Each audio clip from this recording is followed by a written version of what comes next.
So நாங்கள் வந்து இப்போ ஜீனத் கார்டன் தாஜில் இருக்கோம். ஸோ நீங்கள் வீடியோ பார்த்துருப்பீங்க, பஞ்ச் கார் எப்படி போச்சு, 3 சிலிண்டர் எப்படி வந்து ஹில்ல ஏறினுச்சு, எவ்வளோ மைலேஜ் கொடுத்தது அப்படின்லாம் நீங்கள் பார்த்துருப்பீங்க. நான் வந்து ரியல் டைமில் நான் உங்களுக்கு காமிச்சிருப்பேன்.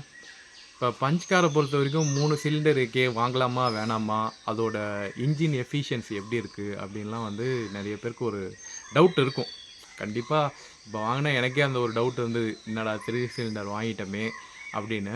But refinement of Tata engine அப்படின்றத அதை நம்ம சொல்லி ஆகணும். ஈவன் தோ 3 சிலிண்டராக இருந்தாலும் ஒரு குறிப்பிட்ட ஆர்பிஎம் போகிற வரைக்கும் நமக்கு வந்து ஸ்மூத்தான எக்ஸ்பீரியன்ஸே கொடுக்குது even though. Okay, and vibration ரொம்ப கம்மியாகவே இருக்குது. பேக்ரவுண்டில் நிறையா மயில் சத்தம், வாத்து சத்தம்லாம் கேட்கும். ஏன்னா வந்து நாங்கள் இருக்கிறது ஒரு காட்டு பகுதியில், பின்னாடி பார்த்தாலே தெரியுதுல்ல. ஸோ 3 சிலிண்டர் இன்ஜின் ஆக்சுவலாக வைப்ரேஷன் எப்போ வருது அப்படின்னா ஒரு 3000 to 3500 ஆர்பிஎம்.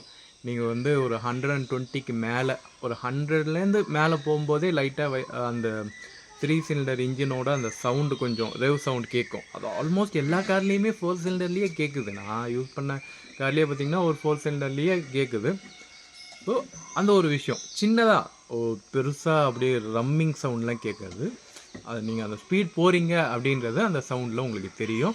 ஒரு 3500 to 4000 ஆர்பிஎம்க்கு மேலே கிராஸ் ஆகும்போது கண்டிப்பாக அந்த ரெவ் சவுண்டு வந்து உங்களுக்கு கேட்கும். பட் 2000 ஆர்பிஎம்லேயே நீங்கள் ஓட்டினீங்க அப்படின்னும்போது 2000 to 2500 ஆர்பிஎம்குள்ளே ஓட்டும்போது 2 அட்வான்டேஜ் இருக்குது. ஒன்று என்னென்னா மைலேஜ். நீங்கள் கண்ணை மூடிட்டு ஒரு 20 கிலோமீட்டர் பெர் லிட்டர் வந்து எடுக்க முடியும் மைலேஜ். இல்லை ஸ்பீடு அப்படின்னு பார்க்கும்போது 60லேருந்து 80 கிலோமீட்டருக்குள்ளே நீங்கள் வந்து ரெவ் பண்ணிகிட்டே போனீங்கன்னா 20 வந்து கண்டிப்பாக எடுக்க முடியும். அதுக்கு மேலே கூட எடுக்க முடியும். பட் அது ரொம்ப பொறுமையாக ஓட்டணும். பட் நீங்கள் அந்த ஆர்பிஎம் வந்து கரெக்டாக நீங்கள் மெயின்டைன் பண்ணிங்கன்னா உங்களுக்கு கரெக்டாக மைலேஜ் கிடைக்குது. இதை நான் கரெக்டாக இந்த டிரைவிங்கில் நான் செக் பண்ணேன். ஏன்னா இதுக்கு முன்னாடிலாம் பார்த்தீங்கன்னா நான் நிறையவே ஸ்பீடாக ஓட்டுவேன். இதில் நான் வந்து கொஞ்சம் ஸ்லோவாகவே வரணும். ஏன்னா இங்கே 12 மணிக்கு தான் செக்இன். நான் கொஞ்சம் சீக்கிரமாகவே கிளம்பிட்டோம். ஸோ பொறுமையாக ஓட்டலாம் அப்படின்னு சொல்லிட்டு பொறுமையாக தான் ஓட்டிகிட்டு வந்தோம். ஸோ அப்படி பார்க்கும்போது எனக்கு இங்கே வரும்போது எனக்கு 19.5 கிட்டே இருந்தது மைலேஜ். ஈவன் தான் நான் ஹில் ஏரியா செகண்ட் கியர்லேயே நாங்கள் ட்ராவல் பண்ணிட்டு வரும்போது கூட எங்களுக்கு 19 கிட்ட எங்களுக்கு காமிச்சது. ஸோ அட்லீஸ்ட் ஒரு 18 to 19 கண்டிப்பாக கிடைக்கும்னு வச்சுக்கோங்களேன். பட் ஸ்பீடாக ஓட்டினா 16 to 17 இல்லை 17 to 18 இந்த ரேஞ்சில் நமக்கு கிடைக்கும். அது டிபெண்ட் அப்பான் இந்த டிராஃபிக் அந்த எந்த கியரில் ஓட்டுறோம், எவ்வளோ ஸ்பீடாக ஓட்டுறோன்னு. ரொம்ப ஸ்பீடை நீங்கள் 3 சிலிண்டர் இன்ஜினாக இருக்கட்டும், இந்த இன்ஜினில் எப்படின்னா நீங்கள் அதிகமாக அந்த இன்ஜின் லோட் போடும்போது ஃபியூயல் எஃபிஷியன்சி ட்ராப் ஆகுது. ஸோ அதுதான் தம் ரூலு. அது நம்ம டைமு, நம்ம எவ்வளோ நேரத்தில் போய் ரீச் ஆகிறோம் அதை பொறுத்து தான் நம்ம வந்து இந்த மைலேஜ் எல்லாம் நம்ம வந்து பண்ணுறது.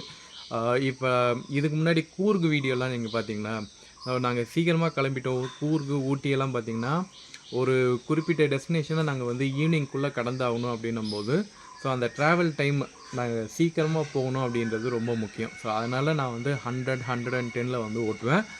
ஸோ அந்த டைமில் எனக்கு மைலேஜ் வந்து 17 தான் கொடுத்தது. எனக்கு மிச்ச கூர்காக இருக்கட்டும், ஊட்டியாக இருக்கட்டும், எனக்கு அவ்வளோதான் மைலேஜ் வந்தது. இந்த வாட்டி கொஞ்சம் பொறுமையாக செக் பண்ணலாமனு நிறைய மைலேஜ் கிடச்சிது. அண்டு இன்னொரு ஒரு விஷயம் என்னென்னா, பிளான்டடாக போகுது வண்டி. இப்போ எக்ஸ்டரோட இது கம்பேர் பண்ணும்போது என்ன மேட்டர்னா, நமக்கு எக்ஸ்டரில் வந்து பாடி வெயிட் கம்பேரிட்டிவ்லி பஞ்ச் வந்து பாடி வெயிட் சூப்பராக இருக்குது. ஸோ எக்ஸ்டரோட கம்பேர் பண்ணும்போது 2 விஷயம் என்னென்னா, சரி எக்ஸ்டர் வந்து 4 சிலிண்டர் அட்வான்டேஜ். பட் ஹை ஸ்பீடாக நம்ம போகும்போது எக்ஸ்டர் ஒரு மாதிரி டப்பா கார், ஒரு மாதிரி டப்பா லுக்கில் இருக்குது. கார் வந்து பிளான்டடாக போகலை அப்படின்னு சொல்லி யூசர் ரிவ்யூஸ்லேயே சொல்கிறாங்க. ஒரு 100க்கு மேலே போகும்போது ஒரு கான்ஃபிடென்ட் இருக்க மாட்டுது அப்படின்ற மாதிரி இருக்குது. ஏன்னா சாஃப்ட்வேர் ஸ்டியரிங் இருக்குது கொஞ்சம் ஹிண்டாய் கார்ஸில். ஸோ அதனால் நமக்கு வந்து 120ல் ஒரு சாலிடாக ஒரு பிளான்டடாக போகணும் அப்படின்னா Tata car super car. Okay, and நீங்கள் வந்து பட்ஜெட்குள்ளே நமக்கு ஆட்டோமேட்டிக் வேரியண்ட் நான் வாங்கும்போது பட்ஜெட்டு இப்போ கொஞ்சம் விலை ஏறி இருக்குது. பட் பட்ஜெட்டில் நமக்கு ஆட்டோமேட்டிக் காரு ஹில் டிரைவிங்க்கெலாம் சூப்பராகவே இருக்குது, நல்லாவே இருக்குது. ஆட்டோமேட்டிக் காரை பற்றி சொல்லியிருக்கேன், நிறைய அட்வான்டேஜ் இருக்குது. இப்போ வாங்குறதுனா நீங்கள் வந்து ஏஎம்டி எடுக்கலாமா வேணாமா அப்படின்னு நிறைய பேர் கேட்பீங்களா. நீங்கள் வந்து ரொம்ப அந்த டிரான்ஸ்மிஷன் மாறுறதெல்லாம் அப்படியே உன்னிப்பாக கவனிப்பீங்க அப்படின்றவங்களுக்கு நான் சொல்ல, நார்மலாக கேஷுவலாக ஓட்டுறீங்க அப்படின்னும்போது ஹைவேஸ்லலாம் உங்களுக்கு கியர் மாறுறது சுத்தமாகவே உங்களுக்கு இருக்காது. ஒரு 4 வாட்டி அப்படின்னோடனே உங்களுக்கு மைண்டு செட் ஆகிடும். உங்களுக்கு பெருசாக உங்களுக்கு கியர் சேஞ்சு தெரியவே தெரியாதுங்க. அந்த ஃபைனல் கியர் 5th கியர்லாம் எப்போ வருதுன்னே தெரியாது. ஸோ நீங்கள் அந்தளவுக்கு ஸ்மூத்தாக ட்ரான்சிஷன் ஆகிடும். அதனால் ஏஎம்டி கியர்ஸ் வந்து உடனே வந்து நம்ம ஆளுங்க வந்து டிசிடியோட கம்பேர் பண்ணுவாங்க. டிசிடி அப்படி ஸ்மூத்தாக போகும், சிவிடி ஸ்மூத்தாக ட்ரான்ஸ்மிஷன் ஆகும்னு. ஏஎம்டி தான் ஆக்சுவலாக உங்களுக்கு வந்து மெயின்டெனன்ஸ் ரொம்ப கம்மி. மெயின்டெனன்ஸ் தான் ரொம்ப முக்கியம். நீங்கள் அதிக காசு சர்வீஸுக்கு நீங்கள் செலவு பண்ண போகிறீங்கன்னா நீங்கள் டிசிடி சிவிடி அப்படி போகுங்க. ஒன்று நீங்கள் வந்து இனிஷியல் காஸ்ட் இருக்குல்ல, காருக்கே பார்த்தீங்கன்னா 15 லட்ச ரூபாய் நீங்கள் செலவு பண்ணணும். அதுக்கப்புறம் மெயின்டெனன்ஸு அதில் எதையாச்சும் வந்து அதில் இப்போ சிவிடிலாம் பார்த்தீங்கன்னா அதில் ஒரு ஸ்ட்ரிங் ஒன்று இருக்கும், அதெல்லாம் கட் ஆகிடுச்சுன்னா ஏகப்பட்ட செலவு இருக்கும். டிசிடிலையும் அதே தான், காம்ப்ளெக்ஸ் இன்ஜினியரிங். அதில் ஏதாச்சும் பழுதாகிடுச்சு அப்படின்னா டப்பு வைக்கணும் நீங்கள். ஸோ மெயின்டெனன்ஸ் காஸ்ட்லாம் நீங்கள் வைக்கணும். நீங்களாம் அது பண்ணுவீங்க அப்படின்னா நீங்கள் அதை யோசிச்சுக்கோங்க. நமக்கு வந்து பட்ஜெட்டுக்கு ஏற்ற மாங்காய் வேணும்னா கண்டிப்பாக ஏஎம்டி தான். ஸோ இப்போ ஏஎம்டி தான் உங்களுக்கு ஹுண்டாயிலையும் வருது. அது இன்னும் ஸ்மூத்தராக இருக்குது. பட் ஹைவேஸ் அப்படின்னு வந்துட்டிங்கன்னா நீங்கள் வந்து டாட்டா நல்லாயிருக்கு. ஹைவேஸில் சூப்பராக இருக்குது. ஏன் வந்து டாட்டா கார் வந்து ஃபஸ்ட்டில் இருக்குது, டாட்டா பஞ்ச் வந்து இன்னமும் வந்து லீடிங் செல்லிங்கில் இருக்குன்னா அதுதான் காரணம். ஓகே, ஓவராலாக கவர் ஆகிடுது. நமக்கு வந்து மைலேஜும் கிடச்சிது. நமக்கு வந்து ஒரு சின்ன ஃபேமிலிக்கு ஒரு சூப்பரான கார் அப்படின்னா நம்ம வந்து இதை எடுத்துக்கலாம். இதுக்கு அடுத்தது பார்த்திங்கன்னா கண்டிப்பாக ஹுண்டாயும் எடுத்துக்கலாம். ஹுண்டாய் எக்ஸ்டரா நல்லா தான் இருக்குது. என்ன மேட்டர்னால் அங்கே இன்ஜின்லாம் மறுபடியும் அவ்வளோ பெரிய கார் வந்து பார்க்குறதுக்கு கொஞ்சம் லுக் பெருசாக இருக்கிற மாதிரி இருக்கும். கிரவுண்டு வந்து கொஞ்சம் ஃப்ரண்ட்டு வந்து கீழே முட்டுற மாதிரி இருக்குது அப்படின்ற மாதிரி நிறைய பேர் சொல்கிறாங்க. அது பார்க்குறதுக்கும் அப்படி தான் இருக்குது. கொஞ்சம் ஃப்ரண்ட் வந்து கொஞ்சம் லோவராக இருக்கிற மாதிரி இருக்குது. அதனால் ஃபெண்டருக்கு எங்கேயாச்சும் இடிக்கிற மாதிரி இருக்குது. ஓகே, பட் இன்ஜின் வந்து சூப்பர் இன்ஜின் தான். பட் நியாஸோட இன்ஜின் தாங்க வச்சுருக்காங்க. நியாஸோட இன்ஜினை எடுத்து கைட்டு எக்ஸ்டரில் வச்சுருக்காங்க. அதனால் இதுக்கு எக்ஸ்டருக்குன்னு தனியாக இன்ஜின் வந்து பில்ட் பண்ணல. ஸோ அப்படி பார்க்கும்போது பரவாயில்ல, ஒய் நாட் அப்படின்ற மாதிரி தான். கைகர், நீங்கள் வந்து கைகரோட நீங்கள் வந்து இந்த காரை கைகராக இருக்கட்டும், இல்லை வந்து நிசானாக இருக்கட்டும், இதெல்லாம் நிசானில் பார்த்திங்கன்னா டர்போ இன்ஜின் தான் நல்லா இருக்குது.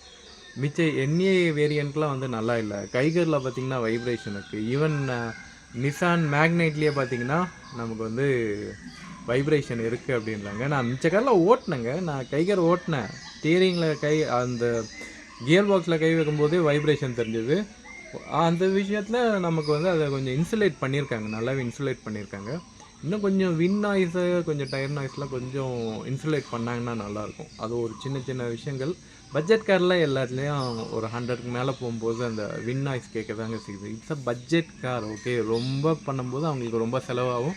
ஸோ அந்த ரொம்ப செலவு எங்கே வைப்பாங்க? கடைசியில் 1 லட்ச ரூபா 2 லட்ச ரூபா அதிகமாக தான் நமக்கு கார் விலை ஆகுது. இப்போ ஏற்கனவே பார்த்திங்கன்னா குறைஞ்சது அப்படின்னு பார்க்கும்போது 8 லட்ச ரூபா 9 லட்ச ரூபா கார் விலை போகுதா? ஸோ அப்படி பார்க்கும்போது நமக்கு பட்ஜெட்டில் ஒரு 7-8 லட்ச ரூபாய்க்கு நமக்கு இந்த கார் கிடைக்குது. ஏஎம்டி வந்து உங்களுக்கு 9 லட்ச ரூபாய்க்கு கிடைக்குது அப்படின்னும்போது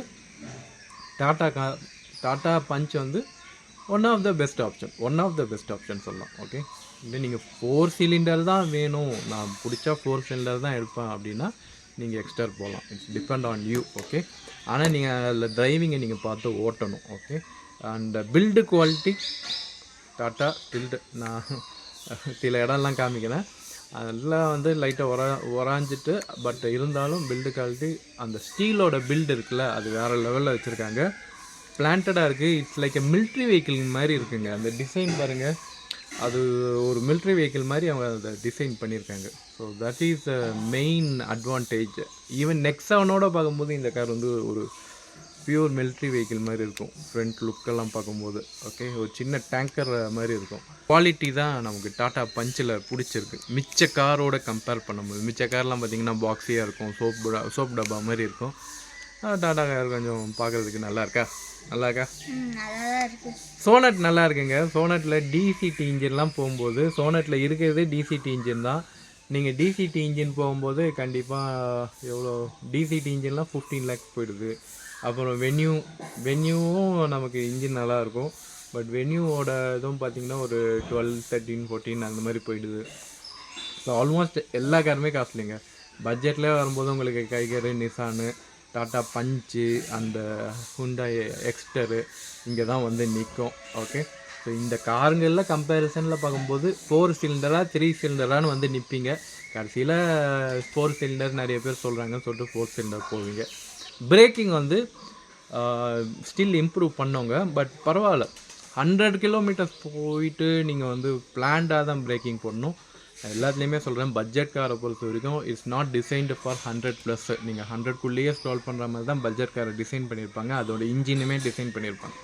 ஆனால் நம்ம ஆளுங்க என்னென்னா, ஒன்ஸ் காரை எடுத்துட்டோன்னா ஏதோ ரேஸ் காரை ஓட்டுறதா நினைப்போம். ஹைவேஸில் போய் பாருங்கள், எல்லாம் ரேஸ் கார் தான் வச்சுருக்கிறது. மாருதி 800 வச்சுட்டு ரேஸ் பண்ணுவாங்க. வச்சுக்கிறது பார்த்தீங்கன்னா மாருதி 800 சூப்பர் காருங்க. இது என்னென்னா, அந்த காருக்கு ஏற்ற மாதிரி ஓட்டுங்கப்பா. ஆல்டோ வச்சுட்டு ரேஸ் பண்ணுவாங்க. ஓகே, ரேஸ் மாதிரி போகிறாங்க. நான் சொல்கிறேன், அப்புறமா இந்த ஸ்குவாடோட இந்த வேர்டஸ் அப்புறமா ஸ்கிராவியா இதை வச்சுக்கிட்டுலாம் ஃபாஸ்ட்டாக போகிறாங்களே. நான் கூட பார்த்தேன் ரியல் லைஃப்பில். அதுதான் என்னன்னா, வச்சிருக்கிற காரை நம்ம வந்து அப்படி ஸ்பீடாக போகணும், ஸ்பீடாக கற்று காமிக்கணும் அப்படிலாம் இல்லைங்க. சேஃபாக போகிறது தான் முக்கியம். நீங்கள் என்ன காரை வச்சுருந்தாலும், உங்கள் கார் வந்து ஒரு 1.5 லிட்டரு டீசல் இன்ஜின் இருக்குது அப்படின்னா கோ ஃபார் 100+ நீங்கள் தாராளமாக போங்க. இனோவா காரே பார்த்தீங்கன்னா கொஞ்சம் பாடி ரோல் இருக்கும், பட் பிளான்டடாக இருக்கும். கார் ஹெவியாக உங்களுக்கு இன்ஜின் ஹெவியாக இருக்குது அப்படின்னா 120 150 போகிறத பற்றி பிரச்சனை இல்லை, பிளான்டடாக போகும். நீங்கள் சின்ன வெஹிக்கிளில் வந்து இந்த மாதிரி நீங்கள் ட்ரை பண்ணோம் அப்படின்னா அது டேஞ்சர் தான். உங்களுக்கு வந்து எல்லா வீல்லையும் வந்து டிஸ்க் பிரேக் இருக்கா? கிடையாது. 2 வீல் தான் டிஸ்க் பிரேக் வச்சுருக்காங்க. அதுவுமே வந்து சில இது வந்து ஸ்பாஞ்சியாக இருக்கும், சில இது தான் ஹார்டாக இருக்கும். இதெல்லாம் கொஞ்சம் ஸ்பாஞ்சி பிரேக் தான், பட் பரவாயில்ல, பிளான்டாக பண்ணும்போது நிற்கிது. ஓகே, அது வந்து பிளான்டாக இருக்கணும். நம்மளோட ரோடு வந்து எப்பயுமே ப்ரெடிக்டபிளே கிடையாது. இது வந்து துபாய் ரோடோ இல்லை சிங்கப்பூர் ரோடோ இல்லை வந்து அமெரிக்கன் ரோடோ கிடையாது. நம்ம ரோடு வந்து இட்ஸ் அண்டர் கன்ஸ்ட்ரக்ஷன் அப்படி தான் சொல்லணும். ஏன்னா முக்கால்வாசி ஹைவே வந்து அண்டர் கன்ஸ்ட்ரக்ஷனில் தான் இருக்குது. அப்படி இருக்கும்போது we have to plan and go safely. ஃபேமிலியோடு போகிறீங்கன்னா சேஃபாக போங்க. ஈவன் நீங்கள் வந்து நீங்கள் சிங்கிளாக போனால் கூட சேஃபாக போகிறது. Safe driving is important. So அப்படி பார்க்கும்போது நம்ம கார் வந்து சேஃபாக ஒரு 100 கிலோமீட்டரில் ஸ்டால் பண்ணி போங்க, நல்லாயிருக்கும். ஓகே, ஏதாச்சும் டவுட்னா எனக்கு பிங் பண்ணுங்கள், கமெண்ட் பண்ணுங்கள். டாட்டா பஞ்சை பற்றி இன்னொரு தெரியும்னா நிறைய வீடியோஸ் நான் போட்டிருக்கேன், போய் பாருங்கள். அண்டு ஹில்லில் வந்து க்ரீப் ஃபங்க்ஷன் நீங்கள் வந்து சிங்கிள் பெடலே பண்ணிட்டு போகலாம். நான் இந்த வண்டியில் வந்து ஃபுல்லாக இப்போ நான் சிங்கிள் பெடல் தான் நான் யூஸ் பண்ணிட்டுங்க. சம்டைம் இந்த ரொம்ப கிரிட்டிக்கல் சுச்சுவேஷன் ஓட்டிலாம் பார்த்திங்கன்னா சம்டைம் பேக்கில் வர மாதிரியான சுச்சுவேஷனில் நான் கொஞ்சம் அந்த ஆக்சிலேட்டரை வந்து அந்த இன்ஜின் பிக்கப் ஆகிறதுக்கு கொஞ்சம் லெஃப்டில் வந்து பிரேக் பிடிச்சேன். பட் ஸ்டில் அது ஒரு சின்னதாக ஒரு பின்னாடி வந்துட்டு முன்னாடி போங்க. பின்னாடி வண்டியே இல்லை அப்படின்னா நீங்கள் தாராளமாக நீங்கள் பிரேக்லேயும் கால் வைக்க வேணாம், ஆக்சிலேட்டர்லேயும் கால் வைக்க வேணாம். Engine itself with pickup and it will creep. Okay, and depend on பின்னாடி. ஏன்னா ஊட்டிலாம் பயங்கர டிராஃபிக் இருக்கும். அப்போ நெக் டு நெக்கு நிற்பானுங்க. நீங்கள் லைட்டாக பின்னாடி வந்தாலே இடிச்சிருவீங்க. அப்படி இருக்கிற நேரத்தில் மட்டும் நமக்கு வேறு வழியே இல்லை அப்படின்னா டபுள் ஃபுட் யூஸ் பண்ணுங்கள்.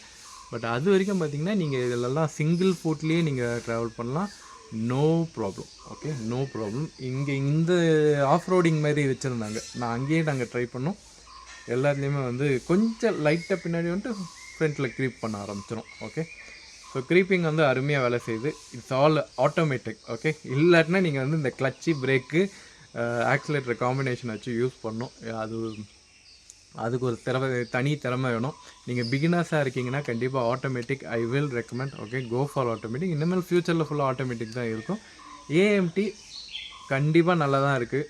கண்ணை மட்டும் உங்களுக்கு பட்ஜெட் இவ்வளோ தான், 10 லட்சத்துக்குள்ளே தான் நீங்கள் வாங்க போகிறீங்கன்னா ஏஎம்டி தயவு செய்து போயிடுங்க. Don't spend for more expensive CVT or DCT or DCA engine நீங்கள் வந்து போக வேணாம். நீங்கள் ஏஎம்டியே போகலாம். ஓகே, ரொம்ப ரொம்ப ரொம்ப உங்களுக்கு அஃபோர்டபுளாக இருக்கும். ஐ ஹோப் இந்த வீடியோவில் நிறைய டிஸ்கஸ் பண்ணியிருப்போம்னு நினைக்கிறேன். Okay, see you on next video. Until then, bye bye from Joker. Bye bye.